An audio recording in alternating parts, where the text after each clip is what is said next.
You are looking at Julian's pronunciation guide, where we look at how to pronounce better some of the most mispronounced words in the world, like this other curious word. But how do you say what you're looking for today? We are looking at how to pronounce these words and more confusing vocabulary many mispronounce in English, so make sure to stay tuned to the channel and become part finally of the community. Many people wonder whether it's pronounced wrath, or wrath. Well, the answer is both. In British English, it's said as wrath, more with an O sound. Wrath. In American English, however, it's usually said more as wrath.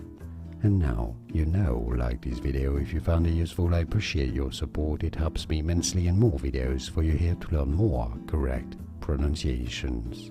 Thanks for watching.